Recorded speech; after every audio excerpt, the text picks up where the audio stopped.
Mi madre se estaba muriendo en el quirófano y tú estabas de copas. ¿Acaso eres una persona? Dímelo. ¿Eres humano? Mi madre yacía en una cama del Hospital Gregorio Marañón, en Madrid. Al tercer día, tras la cirugía para extirparle un cáncer de estómago, le envié un mensaje a mi marido. ¿Puedes venir solo esta noche para quedarte con mamá? Llevo 3 días sin pegar ojo. La respuesta de mi marido fue corta. Tengo una reunión importante mañana.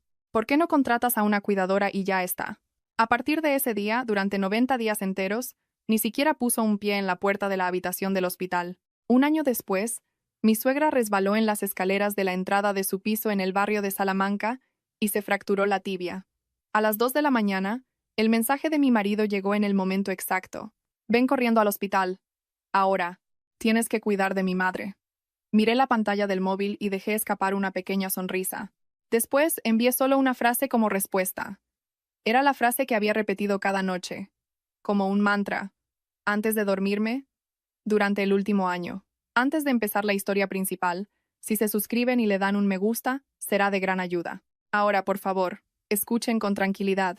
Cuando recibí aquella llamada, estaba en la sala de descanso de la empresa preparándome un café con leche con 3 azucarillos. El sabor dulce que llegaba a doler en la lengua, el sonido de la paletina de plástico al raspar el fondo del vaso de cartón, era nítido. Pero en el momento en que oí las palabras, los resultados de la biopsia no son buenos, aquel ruido banal se convirtió en un cuchillo afilado que me perforaba los oídos. ¿Es usted la señora Sofía Martín? La llamo del Hospital Ruber Internacional. Servicio de gastroenterología. La voz de la enfermera era calmada. Una calma entrenada. Solo más tarde comprendí que hacían decenas de llamadas como aquella al día, comunicando desgracias a alguien. Para ellos, era solo parte del trabajo. Han salido los resultados de la biopsia endoscópica de su madre, la señora María Antúnez. El informe patológico indica la presencia de un adenocarcinoma poco diferenciado en el antro gástrico. Es necesario que ingrese lo antes posible para realizar pruebas más detalladas y cirugía. Adenocarcinoma. Aquella palabra, como un fragmento de hielo afilado, viajó por el hilo del teléfono, me perforó el oído, descendió por la garganta y cayó con un golpe seco en medio de mi estómago. Abrí la boca para decir algo, pero solo salió un sonido sibilante, como si alguien me estuviera estrangulando. Señora Sofía, ¿me oye? Sí. Mi voz salió áspera y rasposa, como papel de lija. ¿Qué quiere decir poco diferenciado? Para estar seguros, necesitamos hacer un TAC y un PET tras el ingreso. Sin embargo, basándonos en los resultados actuales de la biopsia, parece que el tumor ya ha invadido la capa muscular, por lo que es mejor programar la cirugía lo antes posible. La luz fluorescente de la sala de descanso era pálida. Todos los objetos parecían tener un tono azulado, enfermizo. Miré mi mano. Aún sostenía firmemente la paletina de plástico. Los nudillos estaban blancos, y el café ya se había enfriado. Después de colgar, me quedé de pie en la sala durante unos 3 minutos. ¿O quizás 5? No estoy segura. En aquel momento, el tiempo se volvió pegajoso como la miel solidificada en invierno, negándose a fluir. Mamá. Mi madre con cáncer de estómago. Este pensamiento giraba en mi cabeza, pero no conseguía adoptar una forma real. Era como si alguien me hubiera dicho, mañana, la Tierra dejará de girar. Comprendía cada palabra individualmente, pero el significado de la frase combinada era totalmente incomprensible. El móvil todavía estaba en mi mano. Miré fijamente el registro de la llamada que acababa de terminar y de repente me acordé. Tengo que llamar a Javier. Sí, a Javier, mi marido. Marqué el número. El tono de llamada sonó 4 veces antes de que contestara. Sí, ¿qué pasa? Había un deje de irritación en su voz. Al otro lado, se oía el murmullo de gente y el sonido de papeles al hojearse. Un ruido familiar. Estaba en una reunión. Cariño, mi voz temblaba. Me acaban de llamar del hospital. Mamá tiene cáncer de estómago. ¿Qué? ¿Cáncer? Sí, en estado avanzado. El médico dice que tienen que operarla de inmediato. Hubo un silencio de 2 segundos al otro lado de la línea. Después, le oí suspirar. Era ese tipo de suspiro que dice otra vez la misma historia. Está bien. Encárgate tú por ahora. Estoy en una reunión importante, ya sabes cómo es. Hablamos luego. Colgó. Me quedé mirando las palabras llamada finalizada en la pantalla del móvil. Mi mente se quedó completamente en blanco. Duración de la llamada, 47 segundos. El hecho de que mi madre tuviera cáncer valía solo 47 segundos en la agenda de mi marido. La puerta de la sala de descanso se abrió. Era Laura, una compañera más joven del departamento financiero. Al entrar con su termo, se detuvo en seco al verme. Jefa, tienes una cara horrible. ¿Te encuentras bien? No es nada. Una respuesta mecánica salió de mi boca. Solo estoy un poco mareada. Tiré el café frío por el fregadero.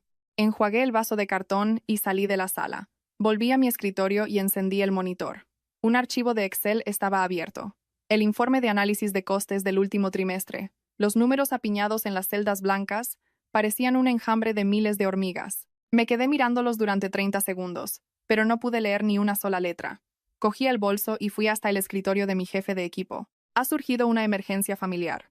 El jefe de equipo me miró de reojo. Probablemente lo notó en mi cara. Asintió con la cabeza sin hacer preguntas.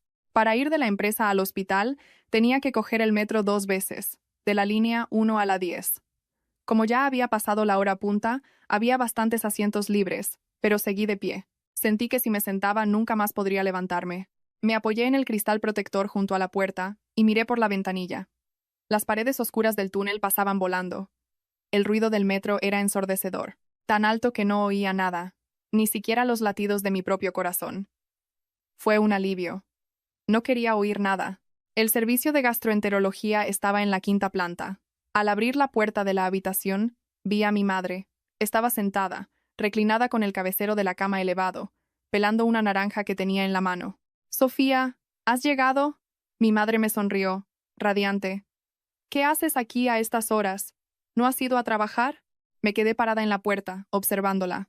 Una mujer de 62 años, con el pelo canoso cortado a lo chico, vestida con un pijama de enfermo con el logo del hospital. Estaba mucho más delgada que la última vez que la había visto.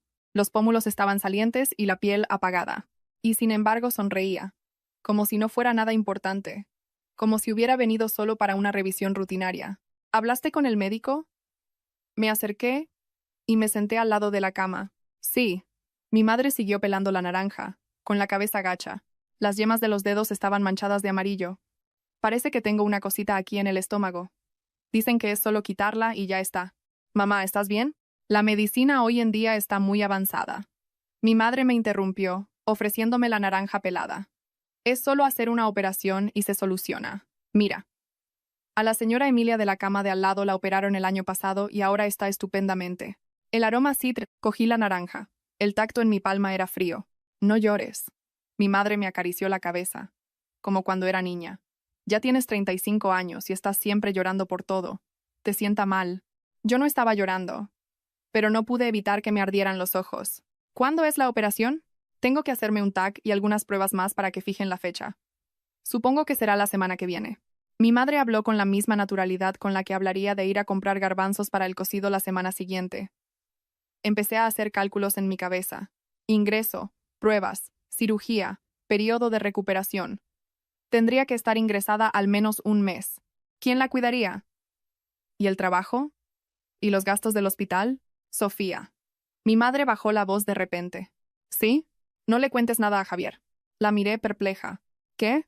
No le digas a su familia que estoy enferma. Si se enteran, solo te complicarán la vida. Dirán que mi familia es una carga y te menospreciarán. Mamá, ¿qué dices? Escúchame. Lo sé todo. La voz de mi madre se fue apagando, tan baja que casi se perdía en el zumbido del aire acondicionado de la habitación. Sé que su familia es dura contigo. ¿Crees que no lo sé? Me quedé sin palabras. Sentí un nudo en la garganta. Mi madre lo sabía. Nunca me había quejado, pero ella lo sabía todo. Y aún así, cada vez que iba a su casa, me llenaba de bolsas con aceitunas, aceite de oliva, pan de pueblo, todas esas cosas preciosas que acabarían por estropearse en el fondo de la nevera de mi suegra e irían a parar a la basura. Puedo cuidar de mí misma. No te cojas vacaciones. Sigue yendo a trabajar. Aquella noche, volví a casa en el último metro. Abrí la puerta y el salón estaba a oscuras. Solo la televisión estaba encendida. En un programa de cotilleos, las risas del público resonaban. Javier estaba tumbado en el sofá, mirando el móvil. La luz azulada de la pantalla parpadeaba en su rostro. «¿Has llegado?» Ni siquiera giró la cabeza. «¿Sí? ¿Has comido?» Mentí. Desde el café que tiré al mediodía, no había bebido ni un solo sorbo de agua. Pero no me apetecía dar explicaciones. Me puse las zapatillas de casa, fui a la habitación y dejé el bolso. Mi marido no preguntó cómo estaba su suegra. No preguntó cuáles habían sido los resultados de las pruebas, ni cuándo sería la operación. Nada. Era como si aquella llamada de 47 segundos nunca hubiera existido. Me senté en el borde de la cama y miré la foto de la boda en la pared. Hace 7 años, yo con 28 y él con 30. Yo, con el velo de novia, sonreía radiante, y gracias a la edición parecía que irradiaba luz. En aquel momento, de verdad pensé que había encontrado a un buen hombre. Javier García, directivo en una gran constructora en Madrid. Salario de 80.000 euros anuales. Madrileño de pura cepa, empleo estable, padres con la jubilación garantizada. El piso del barrio de Salamanca lo habían comprado con una hipoteca, pero la ubicación era excelente y el precio se mantenía estable, decía él. Mi suegra, al principio, también parecía una persona amable. Nuestra Sofía es tan tranquila y juiciosa, decía, cogiéndome de la mano. Pensé que el matrimonio me traería estabilidad, que sería feliz. Desde el salón aún se oían las risas falsas de la gente en la televisión. Aquel sonido parecía que me estaba partiendo la cabeza. El día de la operación de mi madre, cayó la primera lluvia de invierno del año en Madrid.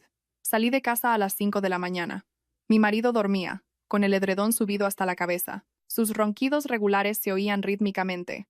Al ponerme los zapatos en la entrada, anduve de puntillas. No sé por qué, incluso en esa situación, tenía miedo de despertarlo, pero la costumbre es algo terrible. La estación de metro estaba desierta. Algunos empleados de la limpieza, con chalecos fluorescentes, limpiaban el suelo del andén con fregonas. Me quedé parada detrás de la línea amarilla de seguridad, mirando la oscuridad del túnel. La cirugía era a las 8 de la mañana. Llegué al hospital sobre las 6:30 y mi madre ya estaba despierta. La enfermera dijo que tenía que estar en ayunas 8 horas antes de la cirugía y solo le permitió mojarse los labios con un poco de agua. ¿Por qué has venido tan pronto?, me regañó mi madre. ¿Llueve mucho fuera? No. Solo acaba de empezar a lloviznar. ¿Por qué llevas ropa tan fina? Mi madre me tocaba la manga del abrigo. Tienes las manos heladas.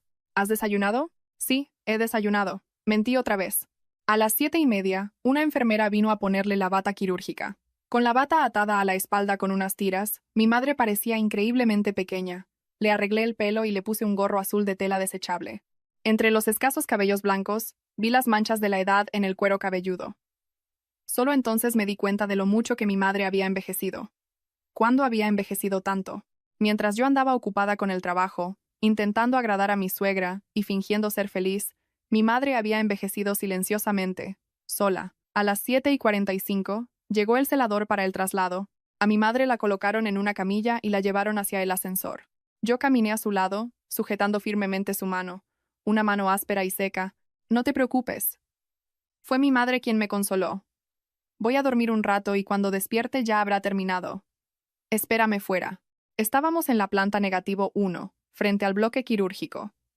Antes de que la luz roja sobre la puerta de acero gris se encendiera con la indicación «En cirugía», un celador dijo, «La acompañante espera aquí, por favor». Le solté la mano. Mi madre me miró y sonrió. Era la expresión de un niño asustado que sonríe a la fuerza para que no le riñan. A continuación, la pesada puerta se cerró. Me quedé sola en el pasillo. La pequeña ventana de cristal de la puerta estaba oscura. El aire del calefactor que salía de las rejillas del techo era seco. El pasillo era largo y desolado. Paredes de un verde pálido, suelo gris, y, a lo largo de la pared, una fila de sillas de plástico naranja. Me senté en una silla en un rincón. La silla de plástico era dura y fría. Junté las rodillas y abracé el bolso contra el pecho. En la pared de enfrente, la figura verde de la señal de salida de emergencia corría incesantemente. El tiempo empezó a estirarse como caramelo. Las 8. Las 8:30. Las 9. Nadie salía. Cogí el móvil. Abrí la conversación de WhatsApp con Javier. El último mensaje era mío, de la noche anterior. Mañana operan a mamá, así que no hago la cena. Come fuera. Él había respondido con una única palabra. Ok. Me quedé mirando aquella consonante desinteresada durante un largo rato, hasta que la pantalla se apagó. A las 9:40, la puerta del quirófano se abrió y salió un médico con mascarilla. La acompañante de la señora María Antúnez. Me levanté de un salto. Soy yo. La cirugía ha ido bien. La voz del médico era tranquila. El tumor era un poco más grande de lo esperado, así que hemos tenido que extirpar unos 2/3 del estómago. Por suerte no hemos encontrado metástasis. Ahora está en la sala de recuperación y dentro de 1 hora subirá a la habitación. Gracias. Muchas, muchas gracias. Hice una reverencia de 90 grados, varias veces, sin parar. Mi rodilla golpeó la pata de la silla y me dolió, pero ni lo sentí. El médico volvió a entrar y yo me dejé caer en la silla. Me temblaban las piernas. Vibración. El móvil vibró. Era mi marido. Comprobé el mensaje apresuradamente. Hoy hay cena de todo el equipo. Llegaré tarde. No me esperes. Me quedé mirando el mensaje durante 30 segundos. Después, guardé silenciosamente el móvil en el fondo del bolso. La semana después de la cirugía fue la más larga de mi vida. Mi madre salió con tubos por todo el cuerpo. Sonda nasogástrica, sonda vesical, suero, un drenaje insertado en el abdomen. En el monitor, el sonido mecánico que indicaba los latidos del corazón sonaba regularmente. Pip, pip, pip. Pasé la noche entera mirando aquella curva verde, con miedo de que se detuviera. La anestesia tardó en pasar.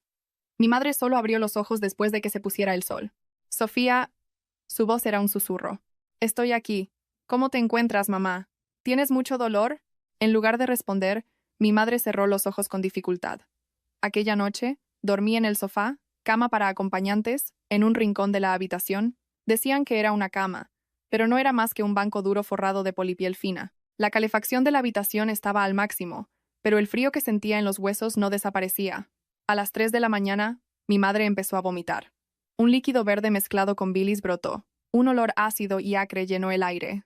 Torpemente, llamé a la enfermera. Cambié las sábanas y limpié la boca de mi madre. Sus labios estaban tan secos y agrietados que sangraban. La enfermera dijo que era un efecto secundario de la cirugía, sin darle mayor importancia.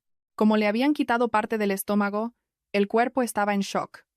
Oí la expresión efecto secundario hasta el agotamiento en los días siguientes. Tener fiebre, sentir mucho dolor, delirar, todo formaba parte del proceso normal, pero el cuidado era enteramente mi responsabilidad.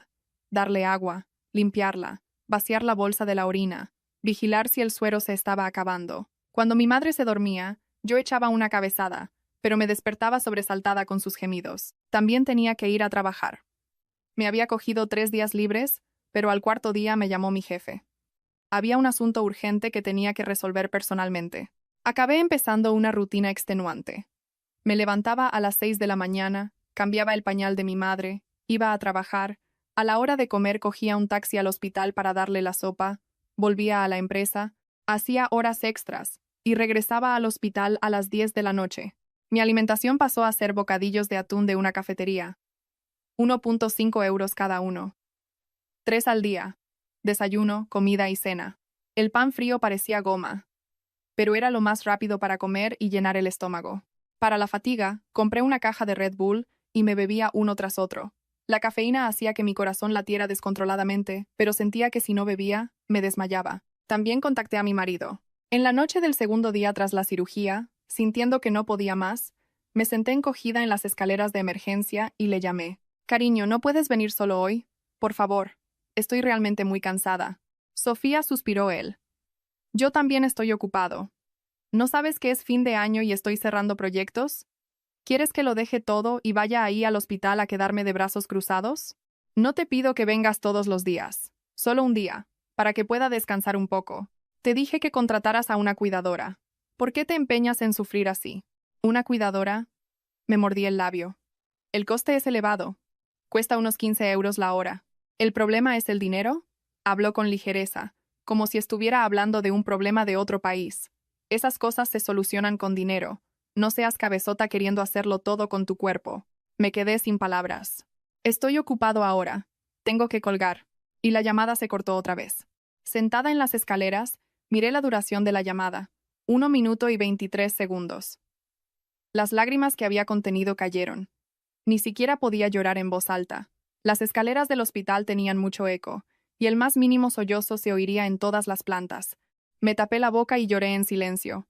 El viento frío que entraba por la rendija de la puerta de emergencia me rozó los tobillos. Lloré durante unos 5 minutos. Me sequé las lágrimas y me levanté. Tenía que volver a la habitación. Era hora de cambiar el suero de mi madre. Solo pude conseguir una cuidadora 3 días después. 14 euros por hora. A final de mes, eran más de 2.000 euros. Prácticamente todo mi sueldo se iba en eso. La nueva cuidadora, una señora de unos 50 años, parecía competente. Tenía las manos ásperas, y era de pocas palabras, pero era eficiente. Sin embargo, mi madre se sentía incómoda. Entregar mi cuerpo a una extraña... Es raro. Mamá, yo tampoco puedo faltar siempre al trabajo. Lo sé, lo sé. Qué fastidio para ti. Mi madre desvió la mirada hacia la ventana. Aquella noche, en casa, abrí el archivo de Excel del presupuesto familiar. Desde que nos casamos, teníamos una cuenta conjunta para los gastos. Era yo quien registraba y gestionaba todo meticulosamente. Mientras revisaba los gastos del hospital, encontré una transferencia extraña. Salida: 5.000 euros. Beneficiario: Elena García. Elena García era el nombre de mi suegra. En la descripción estaba escrito: regalo para mamá, amor de hijo. La fecha era de hacía 3 días. El segundo día después de la operación de mi madre. El mismo día en que le había llamado llorando desde las escaleras del hospital, el mismo día en que me había dicho a gritos que no me preocupara por el dinero y contratara a una cuidadora, le había transferido 5.000 euros a su propia madre. Me quedé mirando el monitor. Me ardían los ojos. 5.000 euros. El dinero que yo contaba al céntimo para pagar a la cuidadora. Más que mi sueldo mensual, se lo había dado a su madre, sin ningún problema, bajo el pretexto de amor de hijo. Aquella noche, a las 11, mi marido llegó a casa oliendo a alcohol. Ah, ¿todavía no te has acostado? Se desabrochó la corbata y se tiró al sofá. Dame agua. Tengo sed. No me moví. Cariño, ¿no me oyes? Le miré. Cejas oscuras, nariz prominente. Cuando éramos novios me parecía que ese rostro era muy guapo, pero ahora me parecía el de un extraño. Cariño, mi voz salió excesivamente calmada. ¿Por qué este mes le transferiste 5.000 euros a tu madre? Él vaciló y luego frunció el ceño. ¿Qué? ¿Estás revisando las cuentas? ¿Qué problema hay en que un hijo le haga un regalo a su madre? No digo que esté mal, pero conoces bien nuestra situación. Los gastos del hospital de mi madre, la cuidadora. Ay, Sofía. Se incorporó y me miró. Los gastos de tu madre son un problema de su familia. El regalo a mi madre lo doy yo. ¿Qué tiene que ver una cosa con la otra? ¿Por qué de repente estás tan calculadora? ¿Calculadora? Me quedé tan estupefacta que me reí. Mi madre enferma es un problema de otros, y que le des un regalo a tu madre es amor de hijo. No hables así. ¿Alguna vez he dicho algo sobre que tu familia sea humilde? Si necesitas dinero, pídelo. ¿Por qué me vienes con estas pequeñeces? Se levantó, irritado, fue a la nevera, sacó una lata de cerveza y la abrió. El sonido del gas al salir fue agudo. Olvídalo. No vale la pena hablar contigo. Fui a la habitación y cerré la puerta. Aquella noche, mi marido durmió en el sofá del salón. Fue la primera vez que dormimos en habitaciones separadas en 7 años de matrimonio. El día 40 después de la cirugía fue en Nochebuena. Estaba en el hospital, dándole una papilla a mi madre. La cuidadora también se había ido a su pueblo por las fiestas y se había tomado el día libre. Sofía. Mi madre, después de comer medio cuenco, negó con la cabeza. Hoy es Nochebuena. ¿No tienes que ir a casa de tus suegros? ¿Eh? En ese momento sonó el móvil. Era mi suegra. Hola, suegra. Hola, Sofía. ¿Cuándo vienes? Tenemos una montaña de cosas que preparar para el cordero y tú todavía no has aparecido. La voz de mi suegra estaba cargada de irritación. Suegra, lo siento. No puedo ir. La cuidadora de mi madre se ha cogido el día. Tengo que quedarme con ella. ¿Qué? Su voz subió una octava. No me digas que no puede tomarse una sopa sola y necesita que la nuera esté pegada a ella. Es la única fiesta familiar del año, y tus suegros no te importan nada. ¿Es eso? Suegra. La operaron hace poco, y tiene dificultades para moverse. No pongas excusas. Siempre que se trata de tu familia, haces todo por ellos, y ahora estás ignorando descaradamente a la familia de tu marido. Al otro lado de la línea oí la voz de mi marido. Mamá no va a venir. Claro que no. Usa la excusa de su madre para no venir. Ay, y yo que me busqué una nuera así. Mi suegra chasqueó la lengua, para que yo la oyera. Si la familia es modesta, al menos la hija debería ser lista. Pero esta no sirve para nada. Pobre mi Javier. Pip. La llamada se cortó. Me quedé mirando por la ventana, atónita. Por ser Nochebuena, el cielo estaba, cruelmente, despejado y azul. A lo lejos, se divisaba el perfil de los edificios de Madrid. ¿Era tu suegra? Preguntó mi madre cautelosa. Sí. Forcé una sonrisa. No ha dicho nada especial. Solo ha preguntado cómo estabas. Sofía. Mi madre cubrió el dorso de mi mano con la suya, donde estaba la aguja del suero. Sentí sus huesos frágiles. No te enemistes con tu familia por mi culpa. Dicen que cuando una mujer se casa, debe convertirse en un fantasma de la casa del marido. Mamá, por favor, no digas esas cosas. Me emocioné tanto que levanté la voz. Tú eres más importante. ¿Qué importa un cordero asado? Los ojos de mi madre se enrojecieron. Aquella Navidad, Mi marido debió de reírse y divertirse en casa de sus padres, comiendo cordero y turrón. Yo, al lado de la cama del hospital, comí un plato precocinado del Mercadona. Mi madre recibió el alta el día 87 después de la cirugía. Era finales de diciembre y soplaba un viento cortante. Por la mañana temprano, hice las maletas. Artículos de higiene, toallas, unas zapatillas viejas. Las zapatillas de lana que usaba mi madre tenían los talones completamente gastados. Recibí un mensaje de mi marido. Hoy tengo que pasar por ahí cerca. ¿Quieres que os recoja? El sol debió de salir por el oeste. Respondí ok. A las 10 de la mañana, el sedán negro de mi marido se detuvo frente a la entrada del hospital. Los 4 intermitentes estaban encendidos. Empujé la silla de ruedas hacia el coche. Mi marido estaba sentado al volante, mirando el móvil. No parecía tener intención de salir para ayudar con las maletas o abrir la puerta. Con esfuerzo, metí las maletas en el maletero y ayudé a mi madre a sentarse en el asiento trasero.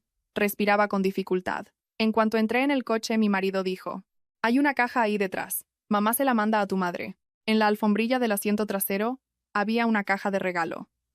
Parecía ser un estuche de jalea real. Encima de la caja había pegado un post-it amarillo. La caligrafía de mi suegra, fuerte y afilada. «Que se mejore su madre. Y deje de darle trabajo a nuestra Sofía». Me quedé mirando aquella nota. Darle trabajo. No ser una carga. El coche anduvo 20 minutos y se detuvo frente al edificio de mi madre, en Lavapiés. Un edificio antiguo de 5 plantas sin ascensor. Al bajar, mi marido dijo, sin apagar el motor: «Tengo prisa, no puedo subir». «Está bien». Ayudé a mi madre a salir. Se tambaleó y se agarró al pilar de la entrada. En el momento en que me giré para sacar las maletas del maletero, ¡brum!, el coche arrancó. Las maletas de mi madre, con su ropa y artículos de higiene, se quedaron en el maletero, mientras el coche de mi marido se alejaba por la calle, dejando una estela de humo. Me quedé mirando la parte trasera del coche desaparecer. En mi mano, solo tenía la caja de jalea real que mi suegra había enviado. La caja con el post-it que decía que no le diera trabajo a Sofía. «Sofía, ¿qué pasa?», llamó mi madre, con voz débil. «Nada. No es nada». Apreté los dientes. Ayudé a mi madre a subir las escaleras.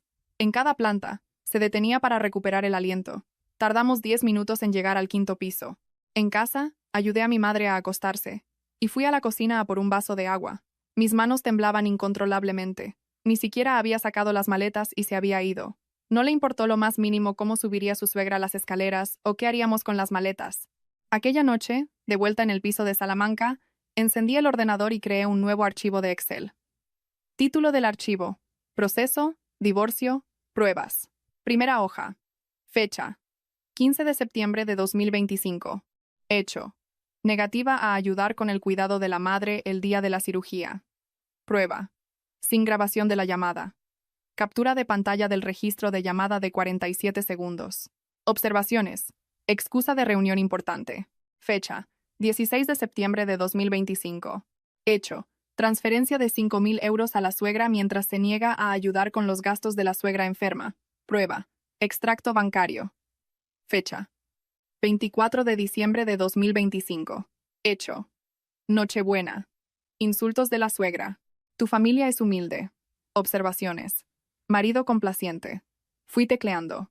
Los registros de 87 días. Las palabras que me dijo. Sus acciones. Sus miradas de desprecio. Todo, sin excepción, se transformó en texto. A las 2 de la mañana oí el sonido de la cerradura electrónica. Clic. Era mi marido llegando. Cerré el portátil y lo metí en el fondo de un cajón. Me acosté en la cama y miré al techo. Había una mancha en el papel pintado. Parecía un corazón partido. Ahora empieza. Cerré los ojos silenciosamente en la oscuridad.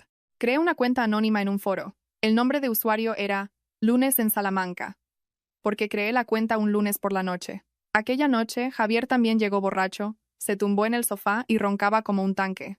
Publiqué un post en el foro. Título: casada desde hace 7 años, mi marido ignora los gastos de su suegra enferma pero le da 5.000 euros de regalo a su madre. ¿Qué hago? El post era largo, desde el día del diagnóstico de cáncer hasta los 87 días después de la cirugía. E incluso el post-it que decía: deje de darle trabajo a nuestra Sofía. Omití nombres y lugares específicos, pero describí lo que pasó con el mayor detalle posible. Pulsé la tecla Enter para publicar y luego cerré el portátil y me fui a dormir. A la mañana siguiente, cuando revisé el foro, la sección de comentarios había explotado literalmente. OP. ¿Eres una santa? Tienes que separarte de ese hombre inmediatamente. Wow, darle 5,000 a su madre y que le parezca caro ayudar con el cuidado de la suegra. ¿En serio? ¡Qué basura de persona! El divorcio es la única respuesta. Reúne pruebas y huye. Por favor. Había gente preguntando por detalles, insultando a la suegra, dando información sobre el proceso de divorcio en España y el reparto de bienes. Las reacciones fueron intensas. Entre ellas, un mensaje en mi bandeja de entrada me llamó la atención. El remitente era Señor Ramírez, abogado, familia. La foto de perfil mostraba a un hombre de unos 30 años, con gafas y el pelo peinado. Buenos días, señora. Soy abogado en un despacho de Madrid, especializado en divorcios y reparto de bienes. He leído su post y me gustaría darle un consejo. El proceso de divorcio en España, especialmente el reparto de bienes, es una batalla de pruebas contra el cónyuge culpable. Lo que está haciendo, registrar todo por fecha, guardar capturas de pantalla de WhatsApp, obtener extractos bancarios, es una excelente estrategia. Ya tiene la mitad de la batalla ganada. Si necesita una consulta más detallada, por favor, contacte conmigo. La primera consulta es gratuita. Me quedé mirando el mensaje durante un largo rato. Y después respondí con solo 3 palabras. Sí, gracias. Empecé a organizar en serio las cuentas y los registros financieros 3 meses después. Para entonces ya había pasado medio año desde que mi madre recibiera el alta. Con solo 1/3 del estómago, la alimentación era cuidadosa, pero su salud había mejorado considerablemente. Todos los fines de semana, iba a su casa, hacía la compra, cocinaba y le hacía compañía. Javier no se quejaba de ello, o, más precisamente, no tenía ningún interés. Si quieres ir, ve. De todas formas, no tienes nada que hacer en casa, dijo, con desdén. No respondí. Aquella noche, en mi archivo de Excel de pruebas, empecé a investigar otra cosa. El historial de transacciones de nuestra cuenta conjunta de los últimos 3 años. Javier no era persona de mirar esas cosas. Ni siquiera se acordaba de la contraseña de la aplicación del banco, y siempre me pedía que la restableciera. Él era del tipo un hombre no se preocupa por estas menudencias. Descargué el historial de transacciones de los últimos 3 años. Lo convertí a PDF y empecé a hojearlo, página por página. Fue entonces cuando descubrí una transferencia sospechosa. 17 de marzo de 2024. Importe: 50,000 euros. Beneficiario: Catalina García. Descripción: apoyo familiar. Catalina era la hermana pequeña de Javier, mi cuñada. 50,000 euros. No era poco dinero. Hice las cuentas rápidamente en mi cabeza. 50,000 euros era casi mi salario anual. Una cantidad tan grande había salido de nuestra cuenta conjunta, pero yo no recordaba haber hecho tal transferencia. ¿Apoyo familiar? ¿Qué tipo de asunto familiar necesita 50,000 euros? Investigué más a fondo. El origen del dinero era un préstamo. Un crédito personal a nombre de Javier, aprobado el 15 de marzo de 2024, por un importe de 50,000 euros, con un tipo de interés del 4,7% y un plazo de 3 años. El propósito del préstamo estaba registrado como crédito personal. Abrí los detalles del préstamo y me desplacé hacia abajo. En la sección de la balista, un nombre estaba escrito de forma clara: Sofía Martín. Mi nombre. Me quedé mirando esas 2 palabras durante más de un minuto, atónita. Yo nunca había firmado ningún documento como avalista de un préstamo. Nunca. No era posible que me hubiera olvidado. ¿Ser avalista de un préstamo de 50,000 euros con intereses del 4,7% y olvidarme por completo? Era imposible. Entonces, esa firma era falsa. Abrí el portátil, entré en la web del banco y solicité ver el contrato de préstamo original. Al día siguiente, el documento llegó por correo electrónico. Abrí el archivo y comprobé la última página, la sección de la firma del avalista. Allí estaba escrito el nombre Sofía Martín. La caligrafía me era demasiado familiar. La letra ligeramente inclinada hacia la derecha, los trazos finos y las puntas alargadas. Era la caligrafía de Javier, la que había visto durante 7 años. No había forma de engañarme. Había falsificado mi firma. Había solicitado un préstamo de 50,000 euros, usando mi nombre como avalista, y transferido todo el dinero a su hermana. Sentada en la silla del escritorio, me quedé mirando la firma falsificada en el monitor. No podía moverme.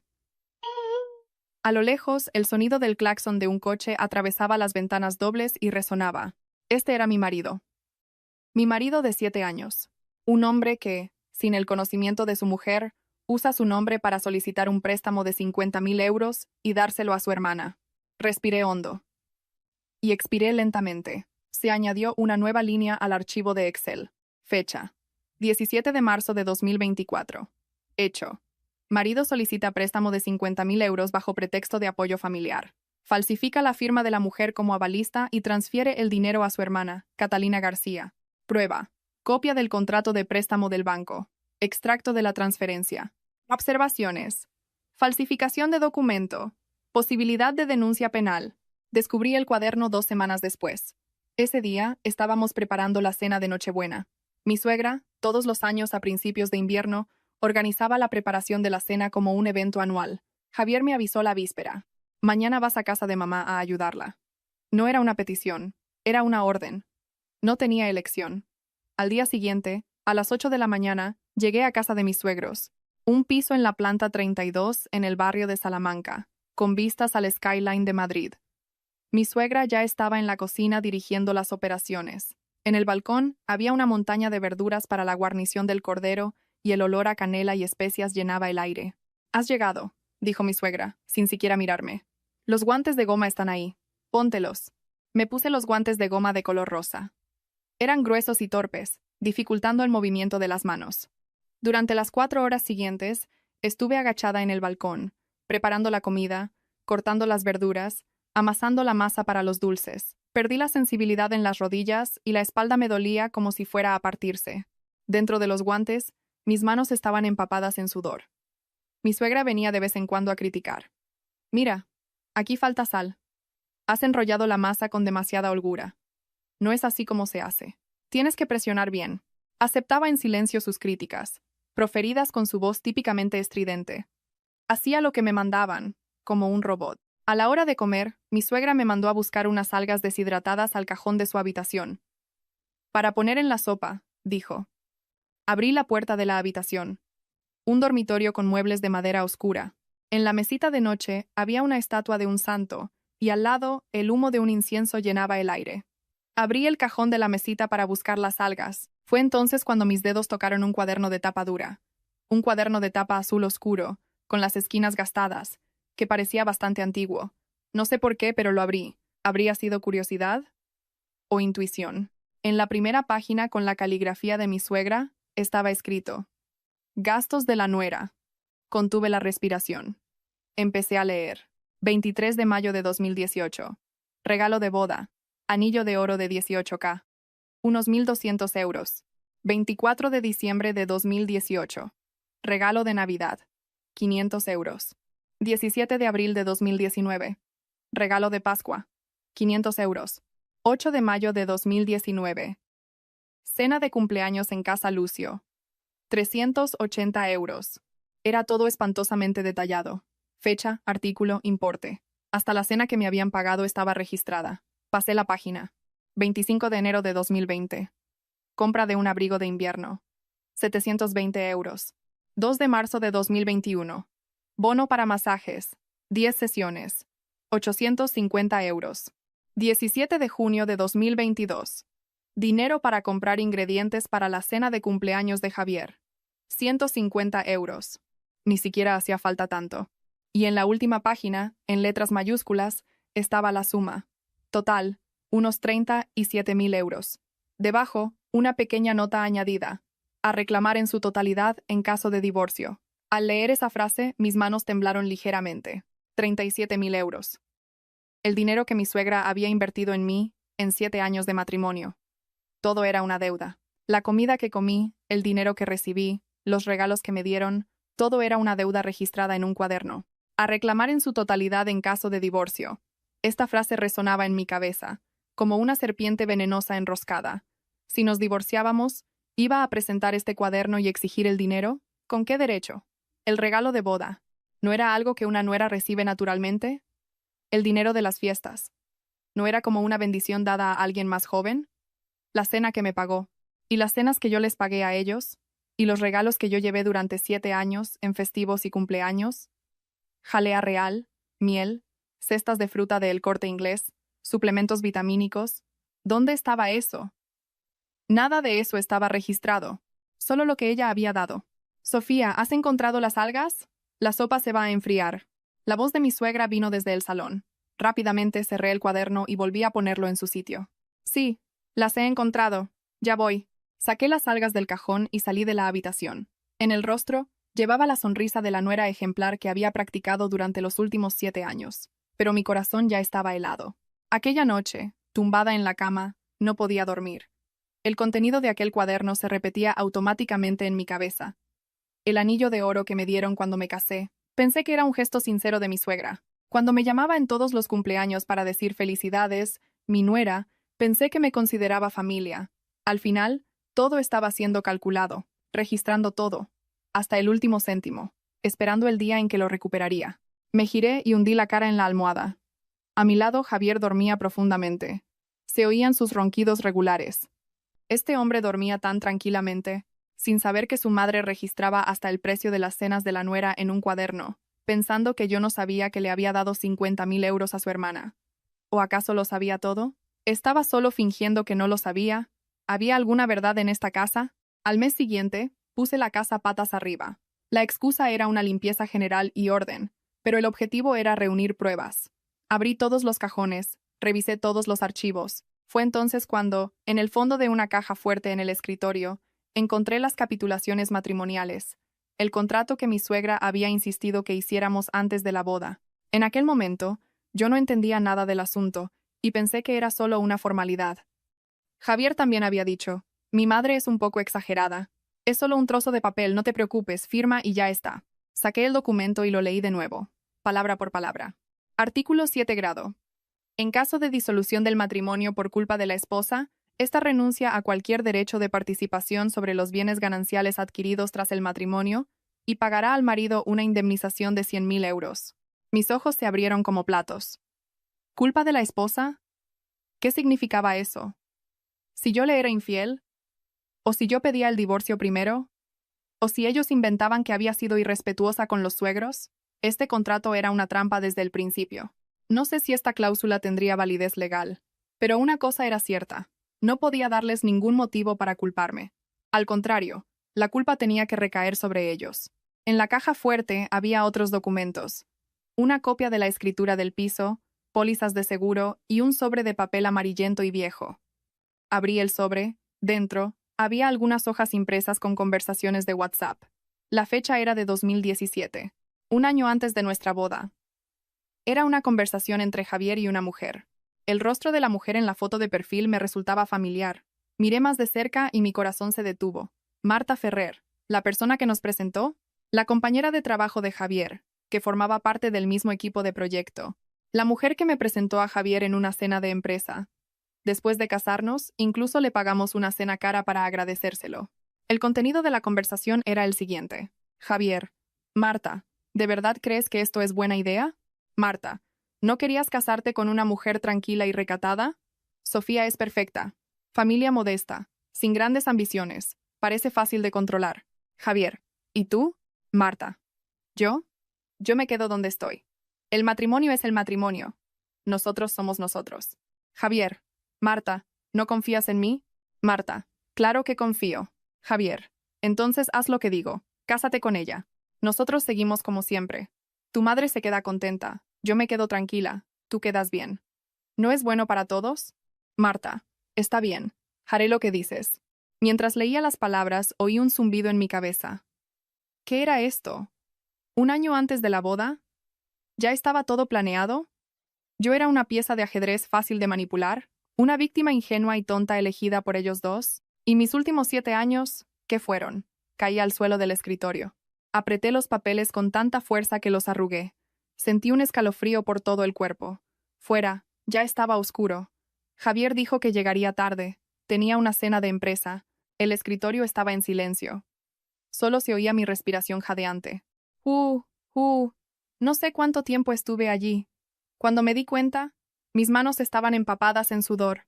Cogí el móvil y fotografié el registro de la conversación, y guardé las fotos en un álbum privado, protegido por contraseña. Alicé los papeles, volví a meterlos en el sobre y lo guardé en el fondo de la caja fuerte, en el mismo sitio, como si nada hubiera pasado, como había hecho en los últimos 7 años. El tiempo pasó. Aparentemente nuestro matrimonio era tranquilo. Me levantaba a las 6 de la mañana, hacía el desayuno, despertaba al marido, iba a trabajar, Volvía a casa, hacía la cena, lavaba los platos y me acostaba a las 11.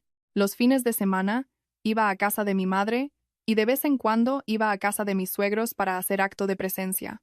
Pero bajo la superficie, mi archivo de Excel se hacía cada vez más largo. Capturas de pantalla de WhatsApp, grabaciones de llamadas, extractos de transferencias, vídeos de la cámara del coche.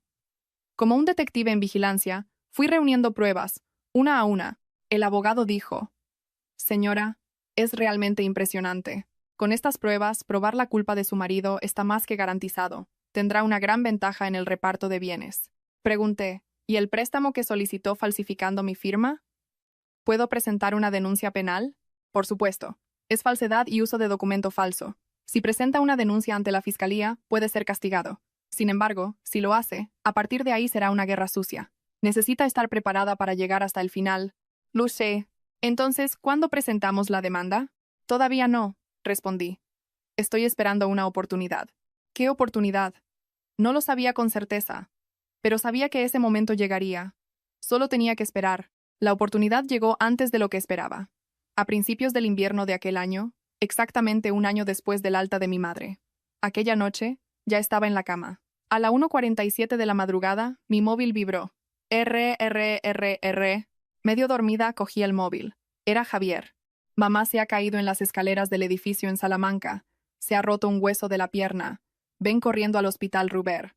Ahora. Me quedé mirando aquel mensaje, especialmente las palabras ven corriendo, corriendo. Tumbada en la cama, miré al techo. La noche de invierno era silenciosa. Ni siquiera se oía el sonido del viento. Me acordé de hacía un año, el día de la cirugía de mi madre, cuando le llamé llorando. ¿Puedes venir solo hoy? Llevo 3 días sin pegar ojo. ¿Qué me dijo él entonces? Tengo una reunión importante mañana. ¿Por qué no contratas a una cuidadora y ya está? 90 días. Durante 90 días, ni siquiera apareció por el hospital. Y ahora, porque su madre se ha hecho daño, me dice que vaya corriendo. En la oscuridad, las comisuras de mis labios se curvaron lentamente hacia arriba. Cogí de nuevo el móvil. Abrí las notas. Allí estaba guardada la frase que leía cada noche antes de dormir durante el último año. Copiar. Pegar en la ventana de conversación de WhatsApp. Enviar. Cariño, cuando mi madre estuvo ingresada 90 días, dijiste que estabas ocupado, ¿verdad? Yo también estoy muy ocupada ahora. Preparando los documentos para el proceso de divorcio. Ah, y la fiscalía pareció muy interesada en la historia del préstamo que solicitaste falsificando mi firma. Envío completado. El número 1 desapareció. Debajo de la ventana de conversación apareció la burbuja escribiendo. Parpadeó durante 3 segundos y desapareció. Volvió a aparecer. Parpadeó durante 5 segundos y desapareció otra vez. Y después, no hubo más respuesta. Me quedé mirando la pantalla durante un largo rato y luego dejé el móvil en la mesita de noche. Me giré y cerré los ojos. Aquella noche dormí un sueño muy profundo. Ni siquiera soñé. A la mañana siguiente, cuando me desperté, tenía 47 llamadas perdidas. Todas de Javier.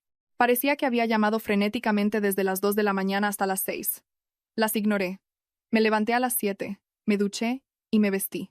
Me preparé para ir a trabajar como de costumbre. El teléfono sonó de nuevo. Era él otra vez. Esta vez, contesté. Sofía. Al otro lado de la línea, una voz apresurada y asustada estalló. ¿Qué significa lo que enviaste anoche? Estás de broma, ¿verdad? No puedes hacer esto. Mi madre está en el hospital. En su voz, la arrogancia y la confianza de antes habían desaparecido. Se sentía un temblor de miedo. Me miré al espejo, arreglándome el pelo, y dije tranquilamente: no te preocupes, no voy a interferir en el cuidado de tu madre. No, no es eso que. Tú tampoco me molestes a mí. Estoy realmente muy ocupada. Colgué el teléfono. Inmediatamente, el teléfono volvió a sonar. Pulsé el botón de rechazar. Sonó otra vez. Rechacé de nuevo. Repetí esto unas 5 o 6 veces. Después, empezaron a llover mensajes. Sofía, por favor, cálmate. Vamos a quedar y a hablar. Si he hecho algo mal, lo cambiaré todo. Lo siento. Por favor, te lo ruego. Solo no presentes la denuncia. Me van a despedir. Mi vida se acaba. Los ignoré todos, uno por uno. Cogí el bolso y salí de casa. El metro en hora punta estaba lleno. Apretada entre la gente, me agarré a la barra y miré por la ventana. El túnel oscuro pasaba volando. Mi mente estaba vacía, pero mi corazón estaba lleno. Era un tipo de plenitud que nunca había sentido antes. Una hora después, fue el turno de mi suegra. A la hora de comer, estaba comiendo en el comedor de la empresa cuando recibí una llamada de la recepción. Señora Sofía, tiene una visita aquí en la planta baja. Dice que es su suegra. Dudé por un momento y después respondí, sí, ahora bajo. Dejé los cubiertos y cogí el ascensor. En la planta baja, fuera de la puerta de cristal, había un coche negro aparcado. Mi suegra estaba sentada en una silla de ruedas y Javier estaba detrás de ella. Mi suegra, con un abrigo largo gris y una manta sobre las piernas, tenía el rostro pálido. En una mano sostenía firmemente un montón de papeles. En cuanto pasé por la puerta giratoria, mi suegra gritó, «Sofía, ingrata». Los guardias de seguridad y los empleados de recepción miraron todos en nuestra dirección. «Mi hijo te ha alimentado durante 7 años. Nuestra familia te ha tratado tan bien. ¿Y te atreves a demandar a mi hijo? ¿Divorcio? ¿Acaso eres una persona?» Mi suegra agitaba los papeles que tenía en la mano hacia mi cara. Veía que era una notificación judicial y una copia de aquel cuaderno. «¿Cómo te atreves a enviar esto a nuestra casa? ¿Quieres avergonzar a nuestra familia delante de todo el mundo?» Me quedé parada, mirándola desde arriba. Suegra, mi voz era baja y firme. «Este es un documento oficial enviado a través de un abogado. En lugar de montar este escándalo aquí, sería mejor que fuera a casa y lo leyera con atención con su hijo». «¿Qué? ¿Qué?» Mi suegra intentó levantarse de la silla de ruedas, pero el dolor en la pierna la hizo sentarse de nuevo. El rostro de Javier, que estaba detrás de ella, estaba lívido. Sofía llamó él con una voz casi inaudible. «Vamos a casa a hablar. La gente está mirando». «No tengo nada que hablar. Lo resolveremos en los tribunales». En ese momento, un guardia de seguridad se acercó. «Señora, no puede hacer esto aquí. Este es un espacio de trabajo, por favor mantenga la calma. Si tiene algún asunto que tratar, puede esperar en la sala de espera». «No me toques. He venido a ver a mi nuera. ¿Qué tienes que ver tú con eso?». Mi suegra le gritó al guardia. «Por favor, váyase antes de que llamemos a la policía». «Llama, llama, venga». El rostro de mi suegra alternaba entre el rojo y el blanco. Le di la espalda y volví a entrar en el edificio. «Sofía, detente». No me detuve. «¿Sabes el dinero que he gastado en ti? Te compré abrigos, te pagué masajes. Pagar el bien con el mal también tiene límites. Te voy a maldecir para el resto de mi vida». Pasé por la puerta giratoria. El grueso cristal me aisló del exterior. Pero, a través del cristal, veía claramente a mi suegra gritando, la boca abriéndose y cerrándose, y, detrás de ella, la figura patética de Javier, sin saber qué hacer. Los observé por un momento y luego caminé hacia el ascensor. Sentí que alguien detrás de mí estaba grabando un vídeo con el móvil, pero no me importó. Una semana después, Javier propuso una reunión familiar.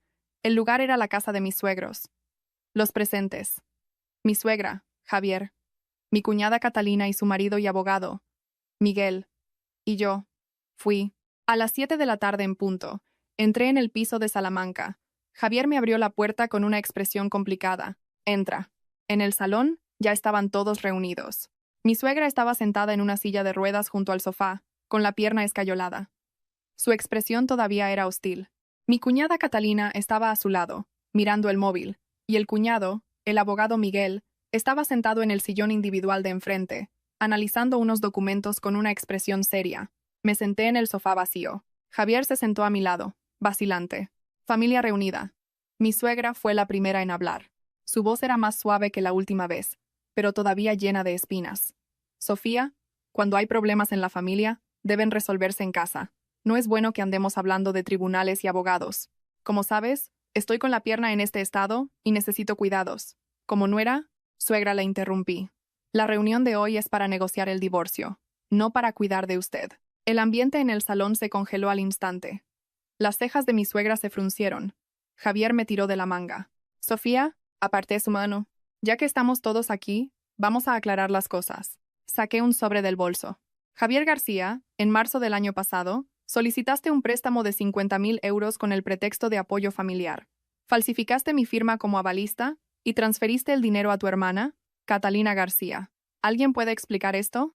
Tiré los extractos bancarios y la copia del contrato de préstamo sobre la mesa. El rostro de mi cuñada Catalina se puso blanco como el papel. El abogado Miguel frunció el ceño y cogió los documentos. «¿Qué es esto?», preguntó él. Como abogado, debería entenderlo enseguida. Es el extracto de nuestra cuenta conjunta que muestra una transferencia de 50.000 euros a la cuenta de la señora Catalina García. El avalista del préstamo soy yo, pero la firma fue falsificada. La mirada del abogado Miguel se volvió severa. Giró lentamente la cabeza y miró a su mujer. Cariño, ¿esto es verdad? Yo no lo sabía, dijo Catalina, temblando. Mamá y mi hermano dijeron que era solo por un tiempo, que era urgente. ¿Solo por un tiempo? ¿50.000 euros usando el nombre de otra persona? Gritó Miguel. ¿Estáis locos? Esto es un delito. Mi suegra torpemente balbuceó. No, Miguel, no es eso. Fue una cosa entre nosotros. Teníamos una urgencia. Suegra. Miguel se levantó de un salto. Una cantidad tan grande circulando y no me dijeron ni una palabra. Y encima, falsificación de documento. El salón se convirtió en un caos. Mi suegra intentaba disculparse. Mi cuñada lloraba. Mi cuñado gritaba. Y Javier estaba con la cabeza gacha, temblando como un flan. Observé la escena fríamente y cogí el móvil. Reproduje un archivo de audio. Estática. Si la familia es modesta, al menos la hija debería ser lista. Pero esta no sirve para nada. Pobre mi Javier. La voz estridente de mi suegra resonó por el salón. A continuación, la voz de Javier. Mamá, tienes razón. No le hagas caso. La grabación terminó. Silencio. Un silencio tan pesado que ni siquiera se oía la respiración. Mi suegra abría y cerraba la boca, pero no podía decir nada. Su rostro se puso rojo y luego blanco. ¿Tú te atreves a grabar a tu suegra? En España, la grabación de una conversación en la que uno de los interlocutores participa es legal. Suegra, ¿lo sabía? Dije yo, pausadamente. Mi suegra se agarró la nuca y se tambaleó. Javier la sujetó rápidamente. Mamá. Ay, ¿cómo te he criado? Hemos vivido juntos 7 años. ¿Cómo he podido? Guardé el móvil en el bolso y me levanté. Ya he dicho todo lo que tenía que decir. Me voy. En ese momento, Javier corrió delante de mí y se arrodilló. Sofía. Se agarró a mis pantalones, suplicando. He cometido un error muy grande. Por favor, retira la demanda. Haré todo lo que tú quieras, te lo ruego. ¿Sí? Se frotaba las manos, suplicando. Su rostro estaba cubierto de una mezcla de lágrimas y mocos. Le miré. El hombre que amé durante 7 años. El hombre que fue mi marido. Este hombre, ahora frotándose las manos servilmente a mis pies. Muchos recuerdos pasaron por mi cabeza. La llamada de 47 segundos. Los 5.000 euros enviados a la suegra. El post-it, que decía, deje de darle trabajo a nuestra Sofía. Y su indiferencia durante los 90 días en que mi madre estuvo entre la vida y la muerte, sin haber aparecido nunca. Sacudí mis pantalones, como si estuvieran sucios. Mi condición es una sola, dije, fríamente. Nos vemos en los tribunales. Al salir por la puerta principal, oí detrás de mí una mezcla de sollozos de mi suegra, llanto de mi cuñada y gritos de mi cuñado.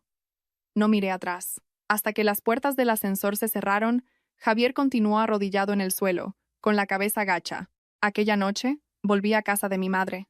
Ella ya estaba durmiendo. Entré en la habitación de puntillas y miré su rostro dormido. Parecía sereno. Tenía más canas y arrugas más profundas que hacía un año, pero mi madre estaba viva. Mi madre, que todas las mañanas me prepara el desayuno y me pregunta si ya he comido, estaba a mi lado. Eso era suficiente. Me tumbé en el sofá del salón y miré al techo. El móvil vibró. Era el señor Ramírez. Señora, me han dicho que la reunión familiar de hoy ha sido bastante espectacular. La otra parte debería presentar en breve una propuesta de acuerdo. No se preocupe. Las pruebas son perfectas. Tenemos la victoria garantizada. Leí el mensaje y sonreí. Fuera. El cielo nocturno de Madrid estaba nublado y no se veía ni una sola estrella, pero tuve la sensación de que mañana estaría despejado. Lo que siguió se desarrolló con una rapidez sorprendente. Justo después de la reunión familiar de aquella noche, mi cuñado, el abogado Miguel, anunció el divorcio allí mismo. Alegando ocultación de deudas prematrimoniales y complicidad en falsificación de documento, inició un proceso de divorcio contra mi cuñada Catalina, y dejó claro que los 50.000 euros serían responsabilidad de ella. Catalina gritó: «Fueron mamá y mi hermano los que me obligaron», pero de nada le sirvió. A mi suegra, con el shock, le subió la tensión a 180 y fue ingresada. Javier, presionado tanto por su madre como por su hermana, pasó por días infernales, según supe. La familia García estaba literalmente hecha añicos. Yo solo tuve que esperar. 6 meses después, salió la sentencia. Juzgado de Primera Instancia de Madrid. Sentencia en primera instancia. La falsificación de documento, la ocultación de patrimonio y la culpa del marido quedaron todas probadas. Recibí el 65% de los bienes gananciales adquiridos durante el matrimonio y una indemnización adicional de 50.000 euros. El piso del barrio de Salamanca, del que tanto se enorgullecía mi suegra, quedó para mí, pues probé que había pagado la mayor parte de la hipoteca. Javier recurrió, pero el resultado en segunda instancia fue el mismo. El día que recibí la sentencia firme fue una tarde soleada de primavera. Parada en las escaleras frente al juzgado, miré el papel con el sello rojo del tribunal y respiré hondo. El aire olía a flores. Olía a los almendros en flor. Un año después del divorcio, me mudé al piso que ahora era mío. Mi madre vino a vivir conmigo. Era una casa acogedora, con la luz del sol entrando por la ventana del salón, con vistas a los árboles de la calle. A mi madre le encantó la casa. Tiene ascensor, la calefacción funciona bien, no tiene nada que ver con aquel edificio de 5 plantas. Todas las mañanas, a las 6, oigo el sonido de la loza en la cocina, el olor de un sofrito burbujeando, el olor a pan tostado. Me levanto a las 7, me ducho, desayuno lo que mi madre ha preparado y voy a trabajar. Una rutina normal pero sólida. Una mañana de fin de semana, estaba sentada en el sofá tomando un café con hielo y mirando el móvil. En un foro que suelo frecuentar, apareció un post. Título: ¿Os acordáis de aquella historia de la nuera que se vengó? Me gustaría saber qué pasó. Hice clic y vi que tenía cientos de comentarios. ¡Guau, qué pasada! Me acuerdo de eso. En su momento, el foro se revolucionó. ¿Se divorciaría de verdad? He oído que se divorció y se quedó con la casa. Una verdadera historia de venganza. ¿Y qué pasó con el marido? Me desplacé hacia abajo y uno de los comentarios más recientes. Fuente fiable. Al tipo lo despidieron. Con antecedentes penales por falsificación de documento. En una gran empresa te echan a la calle. Ahora está lleno de deudas y viviendo en un sótano en Getafe. Bien merecido. Sótano. Un sótano en Getafe. Me acordé de lo que dijo mi suegra cuando la conocí. Nuestro Javier se ha criado con todos los lujos. No puede vivir en sótanos o buhardillas. Su hijo, del que tanto se enorgullecía, vivía ahora en un sótano húmedo y con moho. ¿Cuál sería la expresión de mi suegra si supiera esto? Dejé el móvil y bebí un sorbo de café. El sonido del hielo golpeando el vaso era alegre. El sabor amargo del café me limpió la boca. Desde la cocina mi madre llamó. «Sofía, el almuerzo está listo. Ven a comer». «Sí, ya voy». Me levanté y fui a la cocina. El sol iluminaba el suelo del salón y veía la espalda de mi madre, con delantal. Las hojas de una planta en la ventana brillaban con un verde intenso. Me detuve por un momento y absorbí aquella escena. Esta es mi vida. Una vida sin marido, sin suegra, sin cuadernos de deudas, sin miradas de desprecio. Solo yo, mi madre y nuestra casa acogedora. Esto es suficiente. A veces, pienso en Javier. No es nostalgia. Es solo como hojear un álbum antiguo, un recuerdo que pasa. Según los rumores, intentó salir con algunas mujeres, pero todo salió mal. La suegra, con la pierna rota, desarrolló escaras y pasa todo el año tumbada, y las cuidadoras se despiden constantemente. La cuñada acabó divorciándose y vive con sus padres, sin un céntimo. De aquella familia García tan orgullosa, solo queda el cascarón. Una noche, recibí una llamada de un número desconocido. Contesté, pero nadie habló. Solo una respiración jadeante y el sonido ahogado de un bar. Parecía ser alguien borracho que había llamado a un número que no había conseguido borrar. Colgué sin decir nada. Al día siguiente, tenía algunas llamadas perdidas más, pero las añadí despiadadamente a la lista de bloqueados.